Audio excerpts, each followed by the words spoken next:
Hi வணக்கம், நான் Jain. Welcome to my channel. இன்னைக்கு வீடியோல என்ன தகவல் பார்க்க போறோம் அப்படின்னா, கனரா பேங்கோட கஸ்டமர் ரிக்வஸ்ட் லெட்டர், அதாவது அந்த ரிக்வஸ்ட் ஃபார்மை வந்து எப்படி ஃபில் பண்ணணும் அப்படின்னு சொல்லிட்டு பார்க்க போறோம். கனரா பேங்கை பொறுத்த வரைக்கும் இருக்கக்கூடிய ஒரு சின்ன விஷயம் என்ன அப்படின்னா, அவங்களுடைய ஃபார்ம்ஸ் எல்லாமே வந்து எய்தர் ஹிந்தி ஆர் இங்கிலீஷ்ல தான் இருக்கும். ஸோ நீங்க வந்து நல்லா இங்கிலீஷ் மட்டுமே நல்லா தெரிஞ்சிருக்கணும். அப்படி இல்லைன்னா உங்களுக்கு வந்து சில டவுட்ஸ் இருக்கு அப்படின்னா அதோட கிளாரிஃபை பண்றதுக்கு ஹிந்தியில தான் வந்து அவங்க ஃபார்ம்ஸ் கொடுத்துருப்பாங்க. ஸோ உங்களுக்கு அதை ஃபில் பண்ண டவுட்டா இருக்கு, கஷ்டமா இருக்கு, இல்லை ஏதாவது ஒரு செக்ஷன் கஷ்டமா இருக்கு அப்படின்னா இப்போ இந்த வீடியோ கடைசி வரைக்கும் ஸ்கிப் பண்ணாம பார்த்தீங்கன்னா உங்களுக்கு புரியும். நான் சொல்றேன் என்னென்ன எப்படி ஃபில் பண்ணணும் அப்படின்ட்டு. இந்த ஃபார்ம் எதுக்கெல்லாம் யூஸ் பண்ணுவாங்க அப்படின்னா, இது மாதிரி இந்த ஃபார்ம் வந்து எல்லா பேங்க்லயும் வச்சிருப்பாங்க. கனரா பேங்க்கும் கிடையாது, எஸ்பிஐ, கேவிபி, ஹெச்டிஎஃப்சி, அதாவது பப்ளிக் பேங்க்ஸா இருந்தாலும் சரி, இல்லை பிரைவேட் செக்டர் பேங்க்ஸா இருந்தாலும் எல்லாருமே இந்த கஸ்டமர் ரெக்வஸ்ட் ஃபார்ம்னு ஒன்று வச்சிருப்பாங்க. இது வந்து பாத்தீங்கன்னா கன்சாலிடேட்டடா நிறைய விதமான கஸ்டமர் ரெக்வஸ்ட்ஸை ஹேண்டில் பண்ணக்கூடிய ஒரு form. For example, credit card, debit card பத்தின எல்லா விதமான சந்தேகங்கள், நெட் பேங்கிங், மொபைல் பேங்கிங் பத்தின எல்லா விதமான குவெரிஸ், அப்புறம் வந்து டிடி ஏதாவது ஸ்டாப் பண்ணணும், செக் ஏதாவது ஸ்டாப் பண்ணணும், அட்ரஸ் மாத்துறதுக்கு ரிக்வஸ்ட் கொடுக்கணும், அக்கௌண்ட்ல ஏதாவது மாடிஃபிகேஷன்ஸ் பண்ணணும், இந்த மாதிரி நிறைய விஷயங்களுக்கு இந்த ஃபார்மை வந்து யூஸ் பண்ணலாம். ஸோ இந்த ஃபார்மை எப்படி ஃபில் பண்ணலாம் அப்படின்னு சொல்லிட்டு ஒவ்வொரு செக்ஷனா கோ த்ரூ பண்ணுவோம்.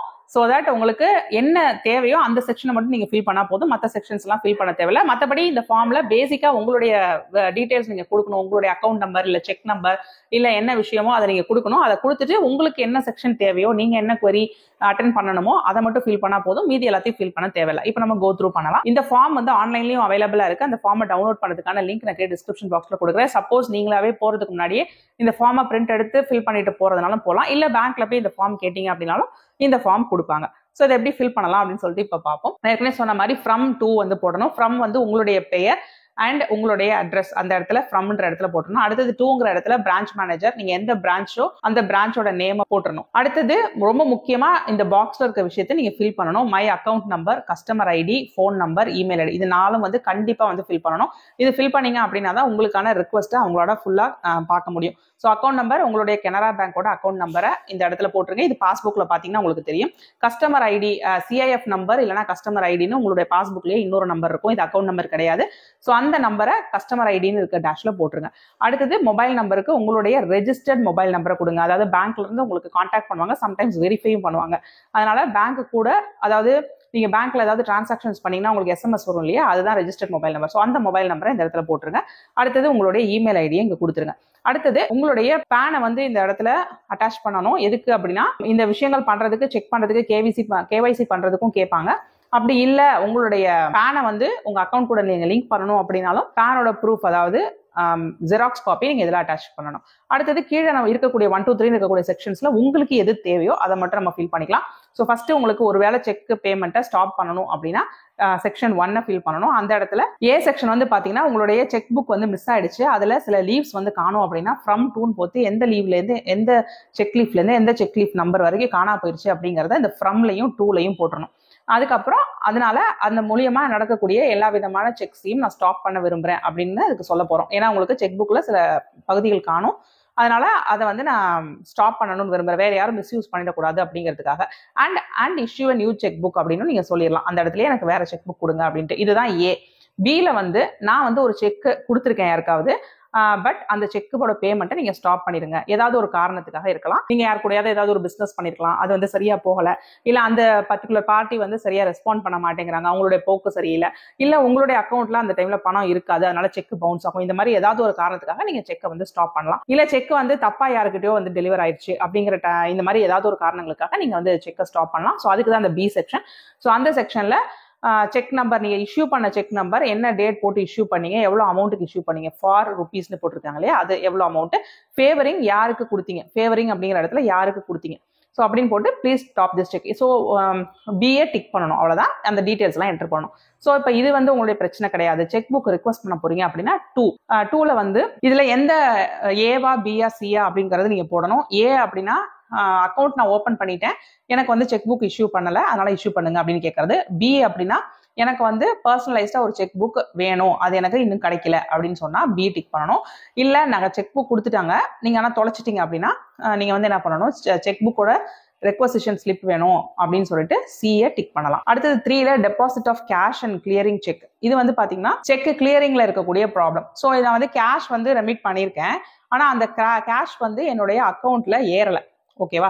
ஸோ அந்த மாதிரி இருக்கக்கூடிய இதுக்கு நான் வந்து இவ்வளோ எவ்வளோ ரூபாய்க்கு ஏ செக்ஷன்ல ருபீஸ் சிம்பிள் போட்டிருக்க இடத்துல ரூபாயை போடணும். அட் எந்த பிரான்ச்ல கேஷ் வந்து நான் டெபாசிட் பண்ணேன் அப்படிங்கறத அட்டுங்கிற இடத்துல போடணும். For the credit of account number, எந்த அக்கௌண்ட் நம்பர்ல நான் வந்து அந்த கேஷ் டெபாசிட் பண்ணேன் அப்படிங்கிறத அக்கௌண்ட் நம்பர் இருக்க இடத்துல போடணும். போட்டுட்டு அமௌண்ட் நாட் கிரெடிட்டட், அதனால வெரிஃபை பண்ணுங்க அப்படின்னு போடுறது. இதுதான் வந்து ஏ. பி வந்து என்னன்னா கேஷுக்கு பதிலாக செக். ஸோ ஏ வந்து கேஷை போட்டேன், அது வந்து என்னோட அக்கௌண்ட்ல கிரெடிட் ஆகல. பி வந்து செக்கை போட்டேன், அது எனக்கு கிரெடிட் ஆகல. அப்படிங்கும்போது செக்கோட நம்பர் கொடுக்கணும், செக் எவ்வளோ அமௌண்ட்டுக்குன்னு கொடுக்கணும், அண்ட் அந்த செக்கோட டேட் ஆஃப் டெபாசிட் கொடுக்கணும், டிராயி பேங்க் கொடுக்கணும். இதை கொடுத்துட்டா அது வந்து ஏன் வந்து ஆகல, கிளியர் ஆகல அப்படின்றத சொல்லுவாங்க பார்த்து.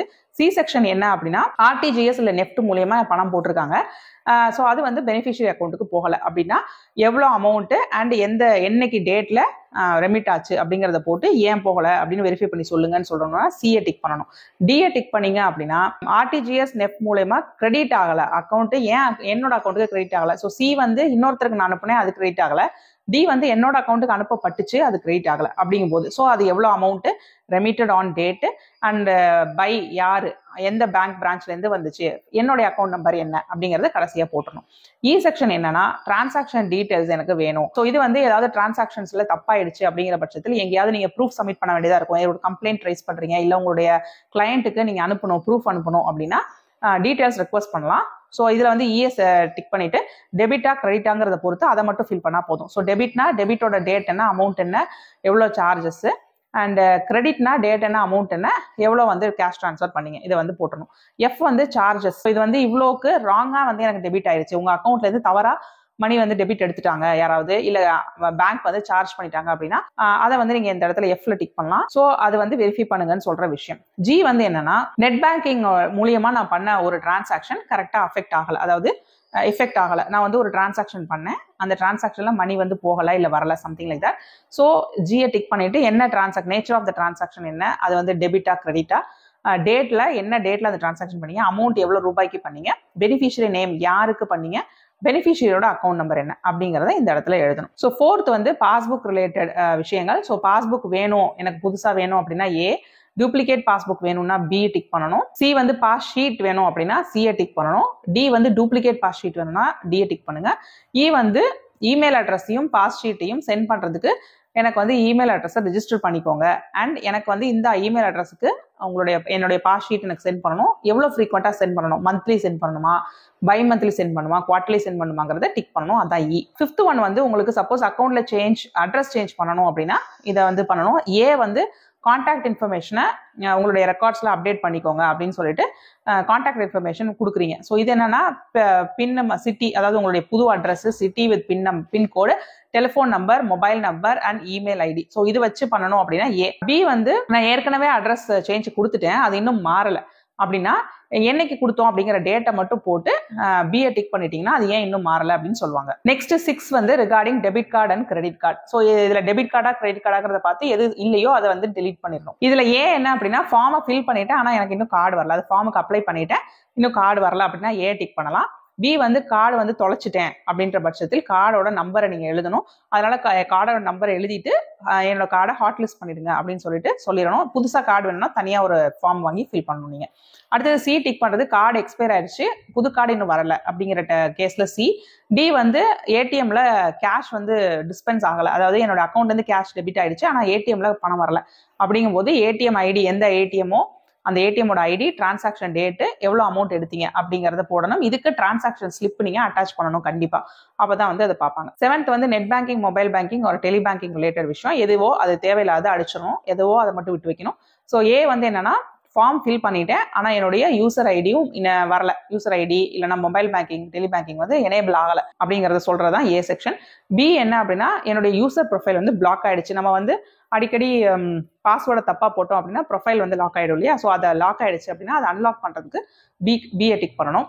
அடுத்தது யூசர் ஐடி பாஸ்வேர்டை மறந்துட்டேன் அப்படின்னா புதுசா வேணும் அப்படிங்கிறப்ப சிஏ வந்து டிக் பண்ணிக்கணும். 8 வந்து ஃபிக்ஸட் டெபாசிட் பண்ணது, எஃப்டிஆர்டி இல்லைன்னா காமதேனு டெபாசிட். ஸோ இதுக்கு வந்து அந்த டெபாசிட்டோட அக்கௌண்ட் நம்பர் எழுதணும், டேட் ஆஃப் டெபாசிட் எழுதணும். எழுதிட்டு டெபாசிட்டோட ரெசிட் எனக்கு கிடைக்கலன்னா ஏவை டிக் பண்ணணும். அந்த அக்கௌண்ட்ல வந்து டென்யூரை தப்பா போட்டிருக்காங்க அப்படின்னா பிஏ டிக் பண்ணிட்டு அது கரெக்ட் டென்யூர் என்னவோ அதை நீங்க கொடுத்துடணும். கரெக்ட் டென்யூர்ன்ற இடத்துல கரெக்ட் டென்யூர் கொடுத்தீங்கன்னா அதை அப்டேட் பண்ணிடுவாங்க. சிங்கிறது ரேட் ஆஃப் இன்ட்ரெஸ்ட்டை தப்பா போட்டுட்டாங்க இல்ல கரெக்டா அப்ளை ஆகல அப்படின்னா அதை சிஏ டிக் பண்ணணும். டி வந்து பீரியாடிக்கல் எஃப்டிக்கு பீரியாடிக்கலா இன்ட்ரெஸ்ட் கிரெடிட் ஆகும் இல்லையா, அது வந்து கிரெடிட் ஆகல அப்படின்னா டிஏ டிக் பண்ணணும். இ வந்து நாமினேஷன் வந்து நான் ரெஜிஸ்டர் பண்ணல, இல்ல கேன்சல் ஆச்சு, நான் கேன்சல் பண்ணேன் அது இன்னும் கேன்சல் ஆகல, இல்ல நான் வந்து நாமினேஷன் மாத்த சொல்லி ரெக்வஸ்ட் கொடுத்தேன் அது இன்னும் ஆகல. ஸோ நாமினேஷன் ரிலேட்டடா ஏதாவது ஒன்று ரிக்வஸ்ட் ஏற்கனவே கொடுத்துருக்கீங்க அது இன்னும் அப்டேட் ஆகல அப்படிங்கும்போது இ வந்து டிக் பண்ணும். 9th வந்து ஃபுல்லா டிடிஎஸ் சம்பந்தப்பட்டது. டிடிஎஸ் சர்டிபிகேட் வேணும்னா ஏ டிக் பண்ணணும். இன்ட்ரெஸ்ட் சர்டிபிகேட் வேணும் அப்படின்னா பி. இது எல்லாத்துக்குமே வந்து எஃப்ஐன்னு போட்டுக்கிறது ஃபினான்ஷியல் இயர். ஸோ எந்த இயருக்கு உங்களுக்கு வேணுமோ அந்த இயரை ஃபினான்ஷியல் இயரை அந்த டேஷ்ல மென்ஷன் பண்ணிடுங்க. சில வந்து டிடிஎஸ் சர்டிபிகேட் இன்னும் வரல, எந்த இயருக்கு வரலையோ அது வந்து போட்டுரும். அதாவது ஏற்கனவே ரிக்வஸ்ட் பண்ணிட்டீங்க ஆனா இன்னும் வரல அப்படிங்கும்போது சிஏ டிக் பண்ணணும். டி வந்து ஃபார்ம் 15H 15G இதை வந்து சப்மிட் பண்ணிட்டேன் ஆனா டாக்ஸ் டிடெக்ட் ஆகல. ஸோ என்னைக்கு சப்மிட் பண்ணங்கிற டேட்டை தான் ஆன் அப்படிங்கிற இடத்துல எழுதணும். இ வந்து டாக்ஸ் டிடெக்டர்லயும் டாக்ஸ் ரெமிட்டட்லயும் மிஸ்மேட்ச் இருக்கு, அதை வந்து வெரிஃபை பண்ணுங்க அப்படின்னு சொல்றதுக்கு 9E. 10th வந்து பென்ஷனர்ஸோட ப்ராப்ளம்ஸ். ஸோ பென்ஷன் வந்து கரெக்டாக கிரெடிட் ஆகலை அப்படின்னா first box, life certificate update ஆகலைன்னா செகண்ட் பாக்ஸ், பென்ஷன் இல்லை டிஏவோட அரியர்ஸ் இன்னும் உங்களுக்கு பே பண்ணப்படலை அப்படின்னா தேர்ட் பாக்ஸ், கம்யூட்டேஷன் ரெஸ்டோர் ஆகலை அப்படின்னா அது fourth box, PPO copy receive ஆகலைன்னா ஃபிஃப்த் பாக்ஸ், ஃபேமிலி பென்ஷன் இன்னும் ரிலீஸ் பண்ணலை அப்படின்னா சிக்ஸ்த் பாக்ஸை டிக் பண்ணணும்.